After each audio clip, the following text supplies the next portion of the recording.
नमस्कार। एस.एन.टी. GS point में आपका हार्दिक स्वागत है। जैसा कि आपने पिछले वीडियो में देखा कि मुद्रास्फीति क्या है, मुद्रास्फीति के कारण क्या तथा उनके प्रकार क्या है। मुद्रास्फीति में मतलब होता है बाजार में जब मुद्रा की पूर्ति बढ़ जाती है, प्रसार बढ़ जाता है, तो उसे हम मुद्रास्फीति कहते हैं।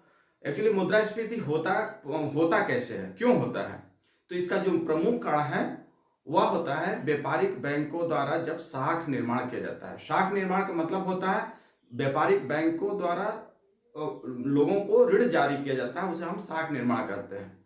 शाख निर्माण का मतलब होता है जब व्यापारिक बैंक के पास जो जमाएं होती हैं, उस जमा जो पहली जमाएं होती हैं उसको हम कहते हैं प्राथमिक जमा। प्राथमिक जमा के आधार पर जब अतिरिक्त मांग या अतिरिक्त जमाएं सृजित की जाती है उसे हम कहते हैं शाख निर्माण। यानी कि प्राथमिक जमा के आधार पर जो व्युत्पन्न जमा होती है उसे हम कहते हैं शाख निर्माण।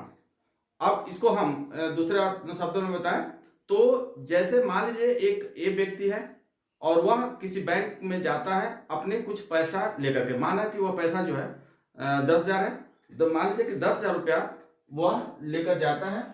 और हम यहाँ बात कर लें शाख निर्माण की। मान लीजिए कोई ए व्यक्ति है और ए व्यक्ति जब किसी बैंक में अपना पैसा लेकर के जाता है, मान लीजिए वह 10,000 रुपया लेकर के गया और उसने 10,000 रुपया अपने खाते में पैसा जमा करा दिया। इस जो 10,000 जो रुपया होगा इसको कहते हैं हम प्राथमिक जमा। इसे हम क्या कहेंगे? प्राथमिक जमा। अब बैंक क्या करता है, इस पैसे को 10,000 रुपये को अब उसके खाते में डाल देता है और बैंक अपने अनुभव के आधार पर यह अनुमान लगाता है कि उसका जो वह व्यक्ति जो है एक बार में 10% या 20% ही केवल पैसा निकालेगा, इससे अधिक पैसा नहीं निकालेगा, जिसे हम जिसे हम VRR कहते हैं। VRR का मतलब होता है वेरिएबल रेट रिजर्व रेशियो। यानी कि अगर हम SLR और CRR को इसमें जोड़ देंगे, हम नेक्स्ट वीडियो में इसकी चर्चा ज्यादा करेंगे SLR और CRR की, लेकिन फिलहाल इतना समझिए कि जो बैंक है, बैंक कुछ नकदी अपने पास रखता है और इस आशा पर कि इससे ज्यादा वह व्यक्ति पुनः अपने पैसे को लेने नहीं आएगा, उस पैसे को रख करके शेष जो पैसा होगा, माना कि हम यहाँ मान रहे हैं कि मान लीजिए वह बैंक यह समझता है कि एक बार में वह व्यक्ति अपना 10,000 का 20% यानी कि 2,000 रुपया ही केवल उधार लेने आएगा। यानी कि 20% उसका क्या हो गया? हम इकोनॉमिक्स की भाषा में इसको VRR या LRR भी कहते हैं, लिक्विडिटी रिजर्व रेशियो भी कह सकते हैं या वेरिएबल रिजर्व रेशियो कहते हैं। मान लीजिए वो 20% अपने पास रखेगा, तो 10,000 का 20% यानी कि 2,000 रुपया रखेगा और शेष 8,000 रुपया वह उसके पास बना रहेगा। जो 8,000 रुपया हुआ, अब मान लीजिए कोई बैंक या कोई व्यक्ति, मान लीजिए बी व्यक्ति है या बी बैंक, जो भी आप समझ लीजिए, मान लीजिए बी व्यक्ति है या बी बैंक है, वह उस बैंक के पास उधार लेने के लिए पुनः गया। वह बैंक क्या करता है कि 8,000 रुपया पुनः उस बी व्यक्ति के खाते में डाल देता है और वह खाता जो है वह 8,000 रुपया उसके खाते में जमा हो जाता है। इस 8,000 रुपये को कहते हैं व्युत्पन्न जमा या व्युत्पन्न मांग जमा। यानी कि 8,000 रुपया व्युत्पन्न हो गया, 10,000 से 8,000 पैदा हो गया। अब इस 8,000 रुपये को उसके खाते में डालने के बाद फिर पुनः बैंक जो है यह अनुमान लगाता है कि यदि मान लीजिए कोई व्यक्ति जो 8,000 जमा किया है वह अपने 20% से अधिक नहीं निकालेगा, तो 8,000 का 20% यानी कि 1,600 रुपया, यानी कि वह 1,600 रुपया इसमें से निकालेगा, 1,600 रुपया माइनस कर देगा इसमें से, और उसके बाद जो शेष बचा 0, 0, 4 और 7 में से गया 6400 रुपया शेष बच गया।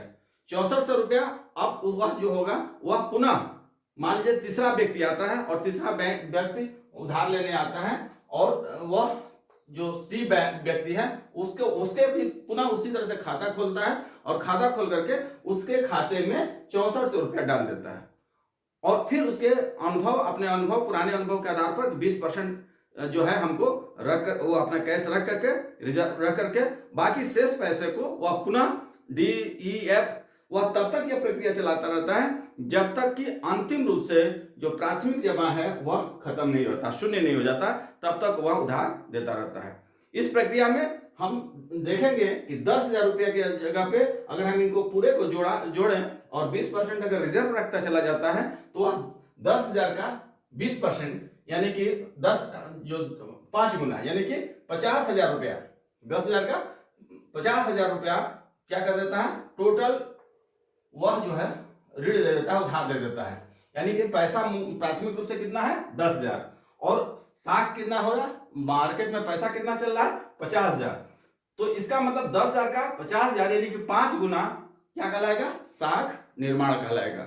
इसे हम साख गुणक भी कहते हैं। यानी साख गुणक का मतलब होता है कि जो प्राथमिक जमा है और जो प्राथमिक जमा के आधार पर जो व्युत्पन्न जमा होती है, अंतिम रूप से जो जमाएं साख निर्माण हो जाती हैं, उसे हम कहते हैं साख गुणक। साख गुणक की परिभाषा होती है,